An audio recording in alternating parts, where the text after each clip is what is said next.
Peringatan, animasi ini dibuat dengan tujuan sharing pengalaman pribadi sang pengirim cerita. Dimohon untuk menghargai cerita tanpa menyudutkan beberapa pihak. Selamat menikmati.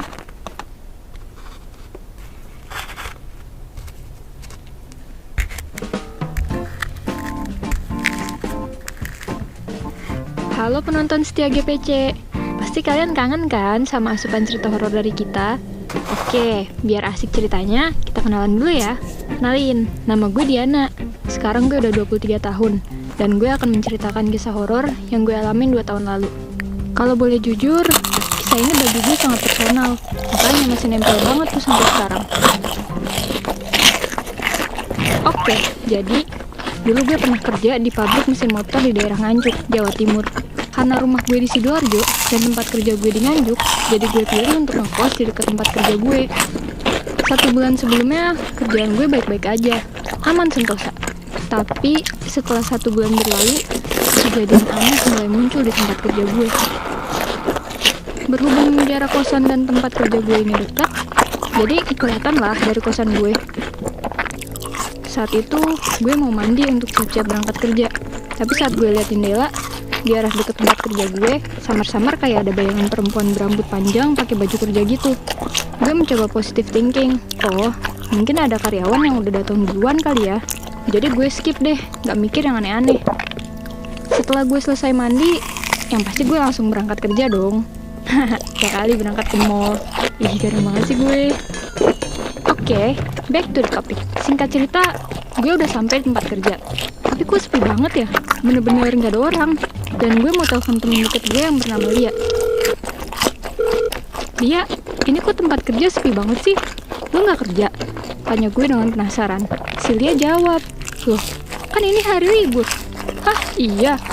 Jawab gue dengan kaget. Lah, terus yang tadi gue lihat siapa? Terus si Lia nyaut, nah, sekarang juga lo balik ke kosan. Nada Lia kayak orang panik gitu. Loh, kenapa emang? Tanya gue yang bener-bener bingung. Udah balik aja ke kosan, nanti gue ceritain. Gue spontan lari balik ke kosan dengan keadaan bertanya-tanya. Setelah 2 menit gue sampai ke kontrakan, tiba-tiba pintu gue ada yang ngetok. Karena gue orangnya penakut, jadi gue intip dulu. Siapa tahu gebetan gue ya kan? Ternyata itu si Lia. Jadi gue bukain deh. Padahal ngarepnya sih Kang Mas gebetan. Back to the story dulu cuy. Setelah Lia masuk, dia langsung cerita. Jadi, yang lu lihat tadi adalah Mbak Zahra yang meninggal kena mesin potong itu. Hah, gue kaget dong sampai gemeteran. Itu Mbak Zahra? Dia megang tangan gue kenceng, seolah meyakinkan sambil ngomong, iya Diana, itu Mbak Zahra. Dia berusaha meyakinkan gue. Setelah kejadian itu, gue gak bisa tidur dengan tenang. Dia mikirin utang lah, dia jadi takut karena kejadian itulah. Gue semrawut deh. Hal ini bikin gue terus-terusan gelisah. Tapi karena udah jam 1 malam dan udah ngantuk banget, jadi gue ketiduran. Keesokan harinya, keseharian gue berjalan seperti biasanya. Tapi saat gue mau ke toilet pabrik, toiletnya tuh serem banget. Karena harus melewati lorong yang panjang dan terlihat sangat suram. Pas gue melewati toilet, gue lihat ada Lia lagi main HP di deket gudang samping toilet. Karena ada Lia, gue jadi lebih santai dan gak begitu takut deh. Tapi saat gue mau lihat Lia lagi, tiba-tiba dia udah gak ada. Padahal gue ke kamar mandi cuma bentar banget. Ya, kurang lebih 36 detik kali ya. Jangan ditanya kenapa gue hitungin ya. Ini mah, seingat gue emang 36 detik. Ya, kalaupun Lia pergi, harusnya pasti masih kelihatan dianya. Soalnya lorongnya panjang banget woy. Tapi anehnya tuh, dia sama sekali gak kelihatan. Gue masih coba positive thinking. Mungkin gue masuk kamar mandi, dia pergi kali ya. Oke, setelah itu habis dari toilet gue tanya ke Lia. Dia, lu tadi pergi duluan ya? Terus Lia balik tanya, hah, pergi kemana? Ya gue makin bingung dong. Lah, bukannya lu tadi duduk di deket gudang? Kagak kok, orang gue aja di sini dari tadi, kata Lia. Lah yang bener Li, gue aja lihat tadi lu duduk di deket gudang kok. Gue masih berusaha meyakinkan Lia, karena gue beneran lihat dia. Beneran kok nak, swear. Lia juga nggak mau kalah dan meyakinin gue kalau emang dia dari tadi di sini.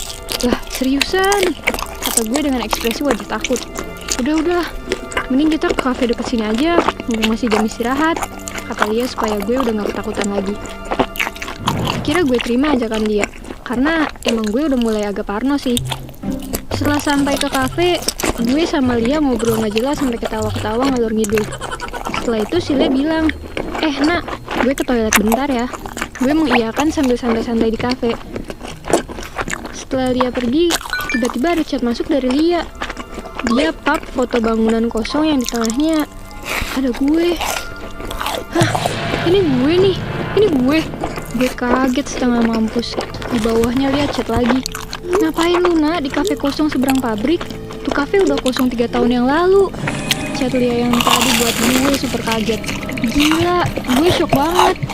Pas gue ngeliat sekeliling gue bener aja. Gue baru sadar ada di kafe kosong yang udah tutup. Gue berusaha untuk bangun dari duduk. Tapi badan gue kaku kayak es kiko. Tiba-tiba seluruh ruangan di sini jadi dingin dan senyap. Bulu kuduk gue berdiri. Terus kayak ada nafas di belakang leher gue. Ditambah ada sekelebatan bayangan yang tiba-tiba lewat. Mampus nih gue, mampus. Kira gue bacaan semua ayat yang gue tahu. Dari doa tidur sampai doa makan. Semua deh gue ucap. Ketika ada suara yang memanggil gue dari ujung pintu masuk. Diana! Sontak gue sadar dan lihat Lia di ambang pintu. Akhirnya gue lari kenceng-kencengnya nyamperin Lia. Tapi sebelum merasa lega, gue pastiin dulu kalau itu beneran Lia. Ini beneran lo kan, Lia? Ini beneran lo kan? Iya, ini beneran gue. Tuh ngapain sih di sini sendirian? Ayo kita pergi. Hari itu juga gue mutusin izin ke HRD untuk pulang cepat. Karena jujur gue bisa gila anjing kalau kayak gini terus. 2 minggu setelah kejadian ini, gue memutuskan untuk resign dan kembali ke kampung halaman gue di Sidoarjo.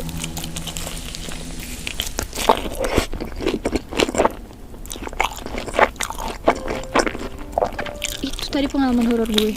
Sampai sekarang aja gue masih merinding kalau inget-inget. Gue harap kalian dijauhkan dari hal-hal goib ya. Soalnya yakin deh gak akan tenang kalau digangguin tuh. Kalau kalian punya cerita yang menarik, langsung aja kirim ke gue punya cerita.id@gmail.com ya. Jangan lupa like, share, comment, and subscribe channel gue punya cerita.